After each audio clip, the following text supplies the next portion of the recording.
Welcome to English on Loose podcast, everyone. I'm Eleanor, and I am absolutely thrilled to be here today with my co-host, Syed, to dive into a topic that, honestly, is more central to our lives than we probably even realize, our daily routines. Hey everyone, Syed here. And Eleanor, you're so right. It's funny, when you think about it, a routine sounds a bit boring, right? Like, oh, I do the same thing every day. But really, it's the framework of our entire lives, isn't it? And it's a fantastic way to practice English because we all have one. Exactly. It's so fundamental. And it's such a rich area for conversation because everyone's routine is different, even if we all, wake up and eat and sleep. The how and when and why are completely unique. So, Saeed, let's just jump right in. What does a typical morning look like for you? Give us the rundown. Oh, the typical morning.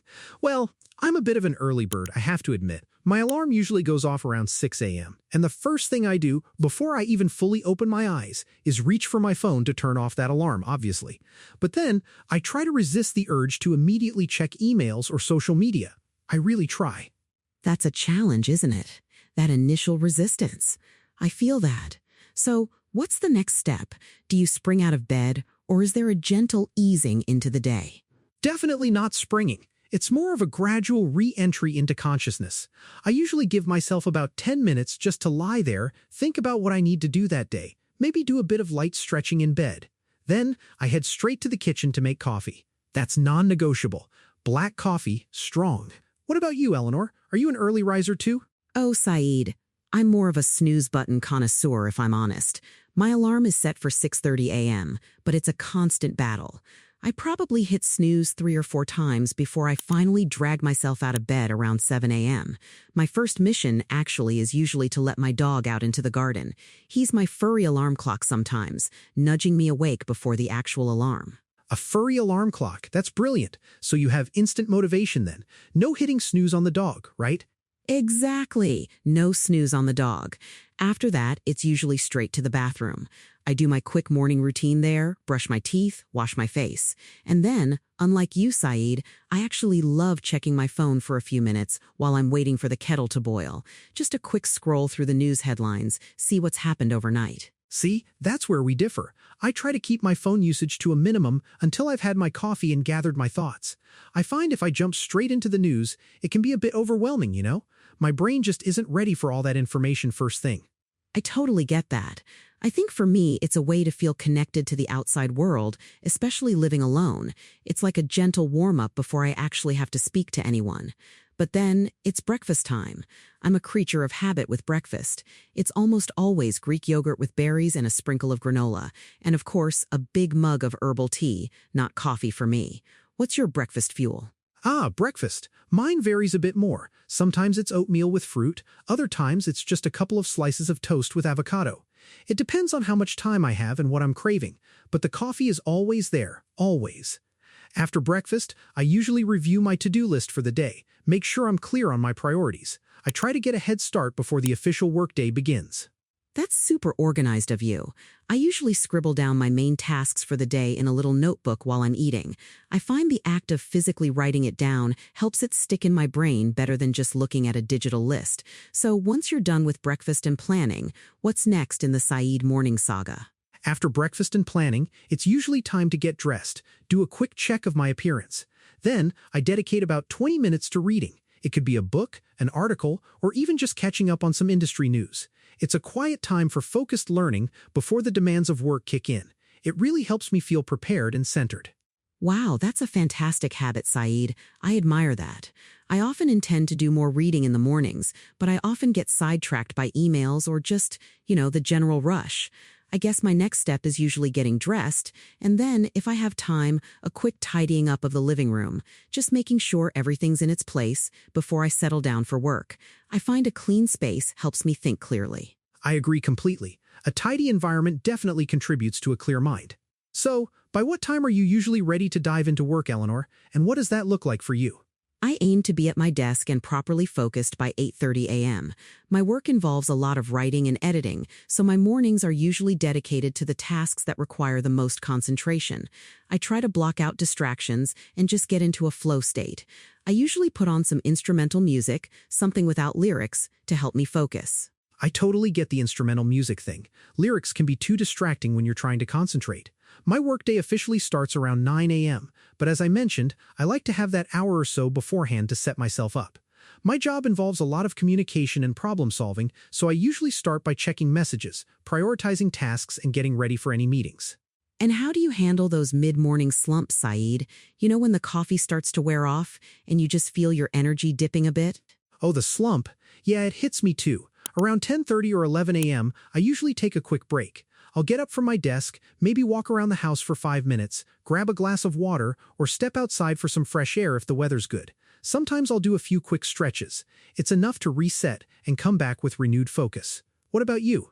That's smart. For me, it's often another cup of herbal tea, or I'll snack on some fruit, an apple or a banana, and definitely stepping away from the screen for a few minutes. Sometimes I'll throw a ball for my dog in the garden, just a quick 5-minute burst of activity to break up the sitting. It really does make a difference, doesn't it?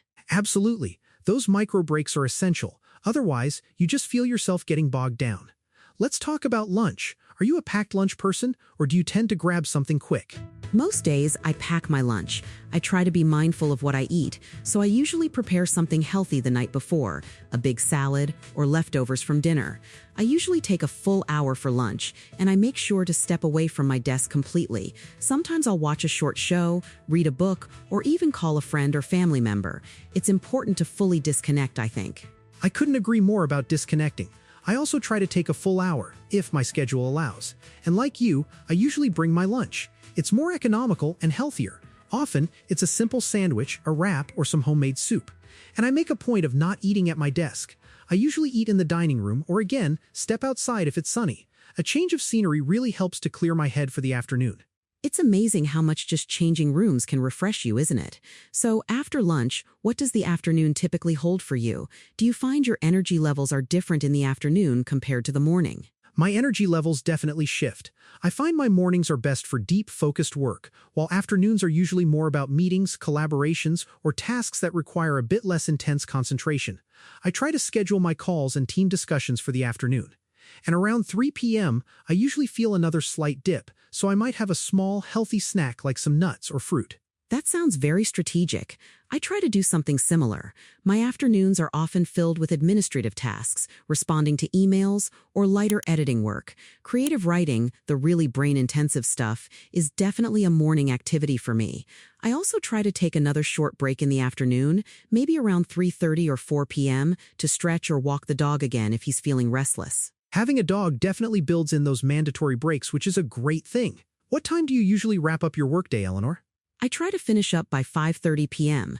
I make a point of reviewing what I've accomplished and planning out the top 3 priorities for the next day before I shut down my computer. That way, I can switch off mentally more easily. Otherwise, I find myself still thinking about work well into the evening. How about you? I aim for 6 p.m. Before I log off, I also take about 15 minutes to organize my desktop, clear my inbox of anything urgent, and create a brief plan for the next morning. It really helps me transition out of work mode. Then, the first thing I do is usually go for a quick walk, either around the neighborhood or just a bit further. It helps me physically separate work from home life. That's a great transition technique, Saeed. I often find myself just walking away from the computer and straight into whatever's next, and sometimes that blurred line isn't ideal. So, what do your evenings look like? Do you have any specific evening rituals or hobbies you usually engage in? Oh, evenings are for winding down. After that walk, I usually prepare dinner. I enjoy cooking, so that's a nice relaxing activity for me. I often listen to a podcast or some music while I cook. Dinner is usually around 7 p.m. After dinner, I might watch a bit of TV, read, or work on a personal project. I also make sure to call my parents or friends a couple of times a week. That sounds lovely and balanced. Cooking is such a therapeutic activity, isn't it? For me, after finishing work, it's usually time to properly walk the dog. We go for a good 45-minute stroll in a local park. It's a fantastic way to clear my head, get some fresh air, and just move my body after sitting all day. Then it's dinner, which, like you, I often enjoy cooking. And then it's my free time. Free time. That's the best part. What do you usually do with your free time in the evenings, Eleanor? It varies. Sometimes I'll read a novel, sometimes I'll do some drawing or painting. I love art as a hobby. Other times I'll catch up on a TV series or call a friend. I try to avoid work-related things. Before bed, I always read for about half an hour. It helps me switch off from screens and just get into a calm state. It's a non-negotiable part of my routine. Reading before bed is a brilliant habit. I try to do the same, even if it's just a few pages. It's so much better than endlessly scrolling through social media. What time do you usually aim to be asleep? I aim to be in bed by 10:30 p.m. and asleep by 11 p.m. I really value my sleep, and I can tell a huge difference in my productivity and mood the next day if I don't get at least 7 or 8 hours. It's taken me years to really prioritize that, but it's made such a positive impact. What about your bedtime routine? I'm similar. I try to be in bed by 10:30 p.m., lights out by 11 p.m. Before that, I usually do a quick tidy up of the living room and kitchen, just so I wake up to a relatively clean space. Then, I'll do my evening hygiene routine, brush my teeth, etc. I also like to lay out my clothes for the next day. It just saves a few minutes and a decision in the morning rush. Then, some reading, and that's it. Ready for sleep. Laying out clothes for the next day is another super smart habit. That's something I often forget to do, and then I'm scrambling in the morning. So, looking at our routine, Saeed, it seems like we have some similarities, but also some key differences. What do you think are the biggest benefits of having a routine? For me, the biggest benefit is definitely the sense of structure and control. It reduces decision fatigue because I don't have to think about what to do next. It also helps me be more productive and ensures I make time for the important things, like exercise and reading, which could easily get pushed aside if I didn't schedule them in. It's about intentional living, you know? Absolutely, intentional living. I completely agree. For me, it's about minimizing stress and maximizing efficiency. When I have a routine, I feel less overwhelmed because I know what's coming. It's like having a reliable roadmap for your day. And when things inevitably go off track, it's easier to get back on track because you have that default routine to return to. That's a great point about getting back on track. A routine isn't about being rigid, it's about having a strong foundation. Sometimes life throws you a curveball and your routine has to adapt, but having that base means you're not completely lost when things change. Exactly. Flexibility within structure is key. And for our listeners who are learning English, talking about daily routines is such a practical and useful exercise. It touches on so many common verbs, time expressions, prepositions of time, and simply describing everyday actions. It's real-world English at its best. Definitely. Think about all the vocabulary we've used just in this conversation. Wake up, brush teeth, make coffee, go to work, have lunch, wind down, read a book. These are all essential phrases that come up naturally when you discuss your day. It's not just about memorizing words, it's about putting them into context. And it's a great way to practice sequencing events. First I do this, then I do that, after that I usually. It really helps solidify those connectors and time markers. So for our listeners, we'd love for you to think about your own daily routine. Yeah, try to describe it out loud, either to yourself, to a friend, or even record yourself. What time do you wake up? What's the first thing you do? What do you eat for breakfast? How do you get ready for your day? What do your work hours look like? How do you unwind in the evening? And don't forget to think about the why behind your routine.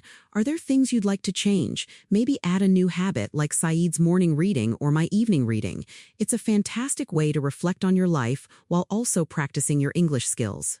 Absolutely. Small changes can make a big difference. And the more you practice talking about these everyday things, the more confident and fluent you'll become in English. It's all about consistency, just like a good routine. That's such a perfect way to put it, Saeed. Consistency is key, whether it's in your daily habits or in your language learning journey. So thank you so much for joining us today on English on Loose podcast to talk about our daily routines. It was a pleasure, Eleanor. And to all our listeners, we hope this conversation has given you some ideas and inspiration to talk about your own day. Keep practicing, and we'll catch you next time. Bye, everyone. Keep unloosing that English. Hello, everyone, and welcome back to English Unloose, your easy English podcast for beginners. I'm Eleanor. And I'm Saeed. It's great to be here with you all. Today, we have a really fun and relaxing topic, don't we, Eleanor? We absolutely do, Saeed. We're going to talk about my hobbies and free time. This is a topic that everyone can relate to because, we all need some time to relax and do things we enjoy. Exactly. Life can be busy. Work, school, family. It's important to find time for ourselves, for hobbies. So, Eleanor, let's start with you. What are some of your favorite hobbies? Oh, that's a great question. I have a few. One of my absolute favorites is reading. I love to read all kinds of books, novels, history books, even cooking books. It's a wonderful way to escape and learn new things. Reading is fantastic. I agree. It's like traveling without leaving your chair. Do you have a favorite genre, Eleanor? Like, do you prefer fantasy or maybe mysteries? Good question. I think I enjoy historical fiction the most, stories that take place in the past but with fictional characters. It's a nice mix of learning about history and enjoying a good story. What about you, Syed? Do you read much? I do read, but maybe not as much as you. I prefer nonfiction, especially books about technology or science. But my main hobby, the one I really love, is playing the guitar. Oh, that's amazing, Syed. Playing a musical instrument is such a cool hobby. How long have you been playing the guitar? Well, it's been about 5 years now, I think. I started learning when I was in university. It was a great way to relax after studying. Sometimes I just play for myself, other times I try to learn new songs. It's a very satisfying hobby. I can imagine. It's wonderful to create something, you know. Do you play electric guitar or acoustic? Mainly acoustic. I love the natural sound. It's something I can do anywhere, really. Sometimes I take it to the park if the weather is nice and just play. It's very calming. That sounds lovely. So reading and playing guitar. What about hobbies that involve moving your body? Do you have any active hobbies, Syed? Ah, yes, I do. I really enjoy hiking. You know, walking in nature, in the mountains or forests. It's a great way to get exercise and also see beautiful places. I try to go hiking every weekend if I can. Hiking is fantastic. I love it too, especially when the weather is good. There's something special about being surrounded by trees and hearing the birds. It's very different from city life, isn't it? Completely different. It helps me to clear my mind. And you, Eleanor, any active hobbies? Yes, I like to cycle. I have a bicycle and sometimes I go for long rides, maybe an hour or two. It's good exercise and I get to see different parts of my town. And it's environmentally friendly, which I like. Cycling is excellent. It's a great way to explore. Do you go alone or with friends? Usually alone, actually. It's my quiet time. But sometimes my sister joins me. She also enjoys cycling.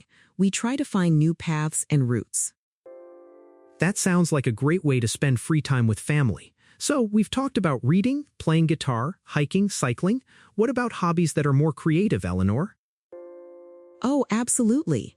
I enjoy photography. I'm not a professional, you know, but I love taking pictures, especially when I travel or when I'm out in nature. Capturing a beautiful moment, a nice landscape, or even just a interesting street scene. It's fun.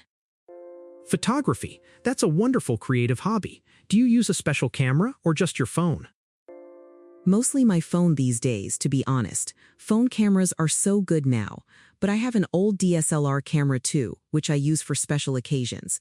I'm still learning how to use it properly, but it's a fun challenge.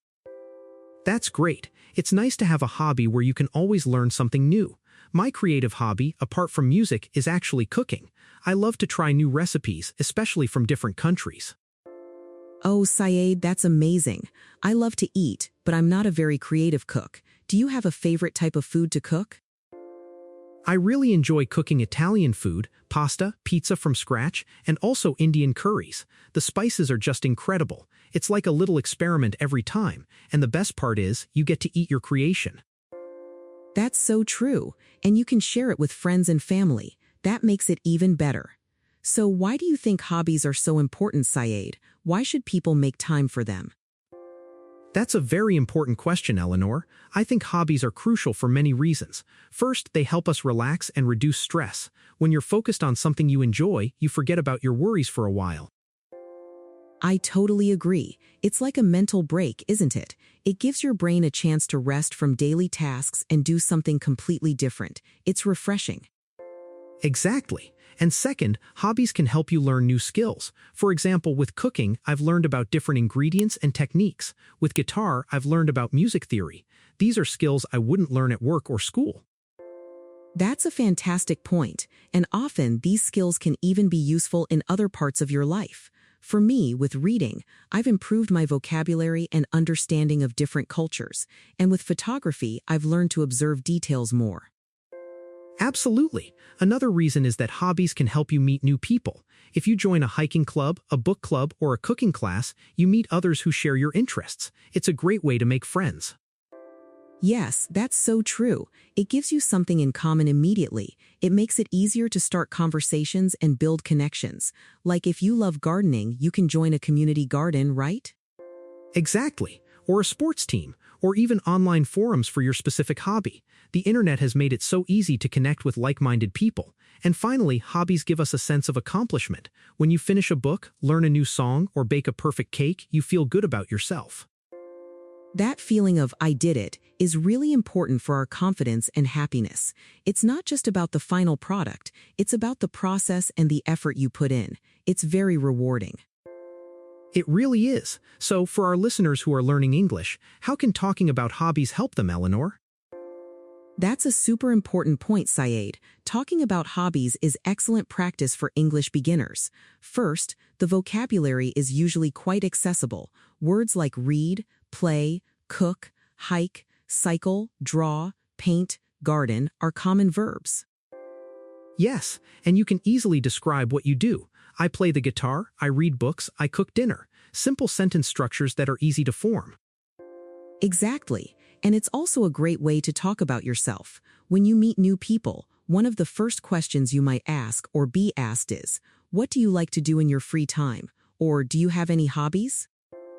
Right, it's a natural conversation starter, and because it's something personal and enjoyable, you're more likely to feel confident and motivated to speak about it in English. Absolutely. Your enthusiasm for your hobby will shine through, making your English sound more natural and engaging. And you can practice descriptive words too. It's relaxing, it's exciting, it's challenging, it's creative. That's really helpful. So for our listeners, try to think about your own hobbies. What do you do in your free time? How would you describe it in English? And don't be afraid to use simple sentences. I like to play football. I enjoy watching movies. My hobby is gardening. These are perfect for beginners. Yes, and if you don't have a hobby yet, maybe this podcast has given you some ideas. There are so many things you can try. Learning a new language, painting, dancing, birdwatching, collecting stamps. The list is endless, and sometimes a hobby can even turn into something more, like a new skill for your job or a way to earn extra money, though that shouldn't be the main goal. Exactly. The main goal is enjoyment and well-being. So Eleanor, what's a hobby you've always wanted to try but haven't yet? Oh, that's a good one. I've always wanted to try pottery, making bowls and cups out of clay. It looks so relaxing and tactile, and you get to create something beautiful with your hands. Pottery is wonderful. I've seen some amazing things made with pottery. It's a very artistic hobby. For me, I'd love to try stargazing, learning about constellations and planets. I find space incredibly fascinating. Stargazing, that's a beautiful hobby. You'd need a good telescope, I guess, and clear skies. But yes, looking at the night sky is truly magical. It makes you feel very small, in a good way. Definitely. It puts things into perspective. It reminds you how big the universe is. So, to wrap up, hobbies are important for relaxation, learning, social connection, and a sense of achievement. And for English beginners, talking about your hobbies is a fantastic way to practice simple vocabulary and sentence structures in a meaningful and personal way. So, we encourage all of you, our listeners, to think about your hobbies. What do you love to do in your free time? Or what hobby would you like to try? We'd love to hear from you. You can write to us or tell your friends in English what your favorite hobbies are. It's great practice. Absolutely. Thank you so much for joining us on English Unloosed today. It's been a pleasure talking about hobbies with you, Eleanor. The pleasure was all mine, Syed, and thank you to all our wonderful listeners. Keep practicing your English and keep enjoying your hobbies. That's right. We'll see you next time on English Unloosed. Goodbye. Bye, everyone. Hey, everyone, and welcome back to English Unloosed. I'm Eleanor, and I'm super excited to be here with my good friend Syed today. Hi, Eleanor, and hello to all our listeners. It's great to be back. I'm Saeed, and I'm really looking forward to our topic today, especially because it's making me hungry already. Oh, tell me about it. Our topic today, for some fun and simple English conversation practice, is all about what is your favorite food? Saeed, I have to ask you straight away. What's your absolute top number one, couldn't live without it favorite food? Wow. Eleanor, you're just jumping right into the deep end, aren't you? That's a tough question because there are so many amazing foods out there. But if I had to pick just one, like if I was on a desert island and could only have one meal, I think it would have to be a really good, authentic Neapolitan pizza. Thin crust, simple tomato sauce, fresh mozzarella, and basil. Oh my goodness. Oh, that's a classic choice. And I can totally see why. There's just something magical about a perfectly made pizza, isn't there? The simplicity, the fresh ingredients, it's just divine. Do you remember the first time you had a truly amazing pizza like that? I do. I was actually traveling in Italy, in Naples specifically, many years ago. And I had a margarita pizza from a small, family-run restaurant. It was so simple, but the flavors were incredible. The crust was light and crispy on the outside, but soft and chewy inside. And the tomatoes tasted so fresh, like they were just picked from the garden. It really opened my eyes to what pizza could be. Not just fast food, you know? That sounds like a life-changing experience. For me, if I had to choose just one, it would probably be sushi. Specifically, a really fresh, well-made nigiri or sashimi. The delicate flavor of the fish, the perfectly seasoned rice, it's just so elegant and satisfying. I love how every piece is like a little work of art. Sushi, that's another excellent choice. I really enjoy sushi too, especially good quality salmon or tuna. Do you have a specific kind of sushi that's your absolute favorite? That's a good question. I think my favorite would be a really fresh yellowtail nigiri. The texture is just amazing, and it has this slightly rich, buttery flavor that I just adore. And a little bit of soy sauce, not too much, and a tiny dab of wasabi. Perfect. What about comfort food, Saeed? You know, the kind of food you crave when you're feeling a bit down or just want something warm and cozy. Oh, comfort food is a completely different category, isn't it? For comfort food, I'd have to say my mom's homemade lentil soup. It's thick, hearty, full of vegetables and spices, and just thinking about it makes me feel warm inside. It reminds me of my childhood, you know, coming home from school on a cold day and smelling that soup cooking. Nothing beats that. Aw, that's so sweet. Food and memories are so strongly linked, aren't they? My comfort food is probably macaroni and cheese. Not the boxed kind, but a really rich, creamy, homemade mac and cheese with a crispy, cheesy top. Oh, it's just pure happiness in a bowl. It reminds me of my grandmother's cooking, too. Absolutely. It's amazing how a certain smell or taste can just transport you back in time. So, Eleanor, speaking of childhood, what was a food you absolutely loved as a kid that maybe you don't eat so much anymore, or it just tastes different now? That's a great question. You know, when I was a kid, I was obsessed with peanut butter and jelly sandwiches. I mean, absolutely obsessed. I used to eat them almost every day for lunch. Now, I still like them, but they don't have that same magical quality. Maybe it's because my taste buds have changed, or maybe it's just that childhood nostalgia that made them so special. Yeah, I get that.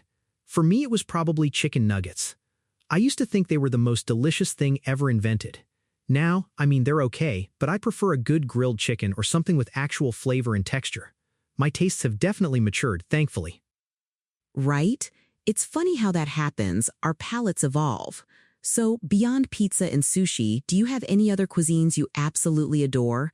Like if you were going out for a special meal, what kind of restaurant would you choose? If I'm going out for a special meal, I often lean towards Indian food. I just love the complexity of the flavors, the different spices, and the variety of dishes. A good chicken tikka masala with some naan bread or a flavorful biryani, it's just incredible. And I love sharing different dishes with friends. Oh, Indian food is fantastic. I love a good curry.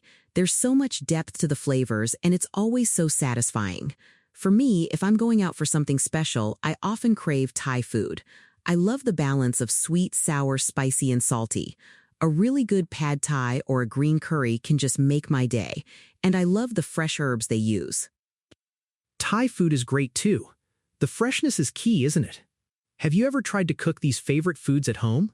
Like, do you try to make your own sushi or do you leave it to the experts? That's a good question.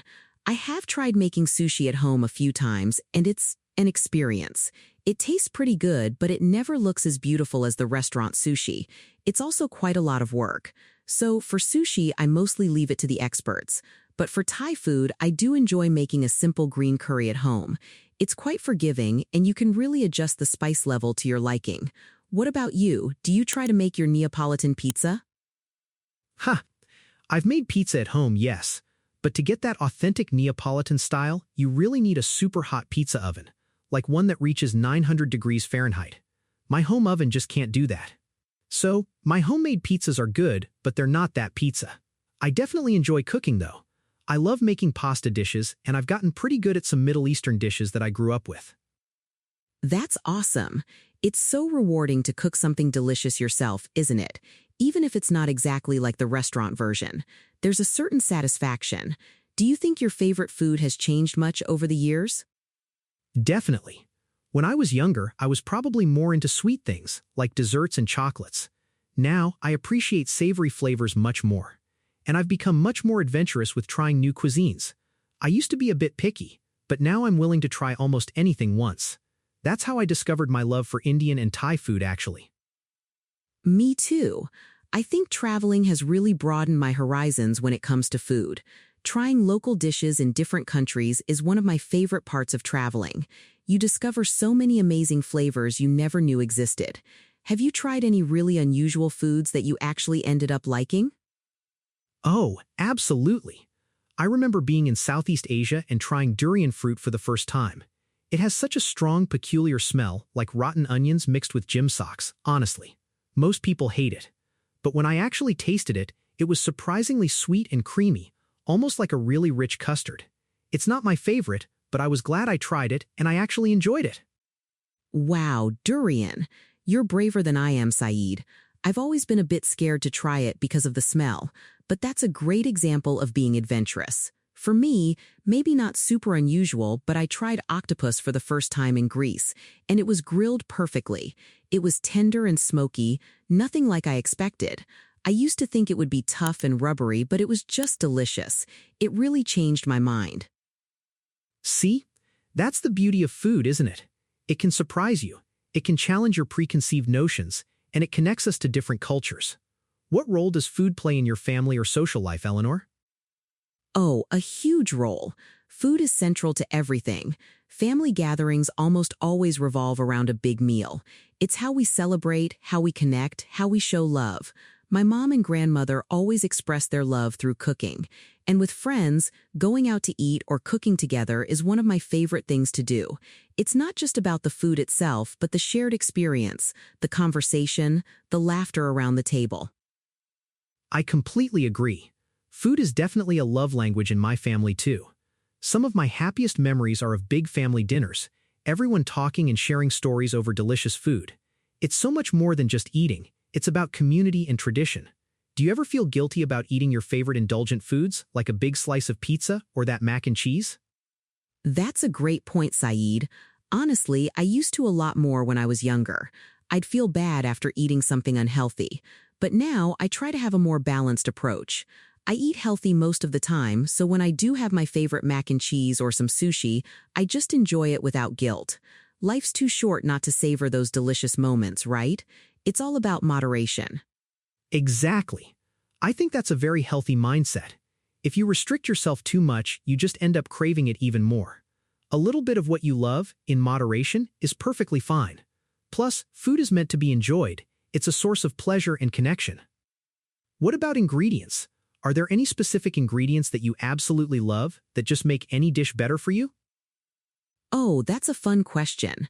For me, I would say fresh herbs like cilantro and basil. They just brighten up any dish. And garlic, of course. Everything is better with garlic. And a good quality olive oil. What about you, Saeed? Any magic ingredients? Oh, for me, definitely garlic and onions are the base of so many amazing dishes. But I also really love spices, like cumin, coriander, and paprika. They can transform a simple dish into something incredibly flavorful and exotic. And a squeeze of fresh lemon juice at the end can just elevate everything. Lemon juice is definitely a game changer. It just adds that zing. So, if you had to choose a drink to go with your favorite Neapolitan pizza, what would it be? For me, with sushi, it's usually green tea or sometimes a dry white wine. Ah, with pizza, I'd probably go for a cold, crisp sparkling water, or maybe a light Italian beer. Something that cleanses the palate and doesn't overpower the pizza flavors. Definitely not a heavy drink. What's a food trend you've seen recently that you either love or hate? Oh, that's a good one. I'm really enjoying the trend of plant-based eating becoming more accessible and creative. It's not just salads anymore. There are so many innovative vegetarian and vegan options that are genuinely delicious. What I'm maybe not so fond of is maybe the extreme focus on Instagrammable food. Sometimes things look amazing but don't taste that great, you know? I totally agree with you on both points. The plant-based movement is fantastic, bringing so many new flavors and options to the table. And yes, the Instagram food trend can be a bit much. Sometimes the presentation seems more important than the actual flavor or quality of the ingredients, which is a shame. Food should be for eating, not just for looking at. Exactly. Food is an experience for all the senses, but taste is definitely number one. So, Saeed, last question for you. If you could have a meal with anyone in the world, living or historical, and they could cook their favorite dish for you, who would it be and what would they cook? Wow, that's a deep one to end on. I think I'd choose my grandfather. He passed away when I was quite young, and I never really got to know him as an adult. He was known for making incredible slow-cooked lamb, a very traditional dish from our culture. I'd love to sit with him, hear his stories, and taste his cooking one more time.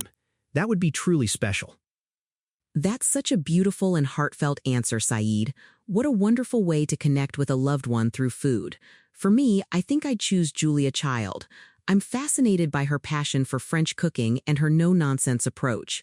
I'd love for her to cook me a classic boeuf bourguignon and just tell me stories about her culinary adventures in France. I bet it would be absolutely delicious and an unforgettable experience. Oh, Julia Child. That's an amazing choice, Eleanor. I can almost smell the butter and wine now. It sounds like it would be a very educational and delicious meal. I think so too. Well, Saeed, this has been such a delicious conversation. It's made me incredibly hungry, but also reminded me how much joy food brings into our lives. Thank you so much for sharing your favorite foods and stories with us today. Thank you, Eleanor. It was a pleasure as always. And for all our listeners out there, we hope this conversation about food has given you some great English practice and maybe even some new ideas for your next meal. Don't forget to think about your own favorite foods. Absolutely. We'd love to hear what your favorite foods are. So for English on Loose, I'm Eleanor and that was Saeed. We'll catch you next time. Bye, everyone. Keep practicing your English and enjoy your food.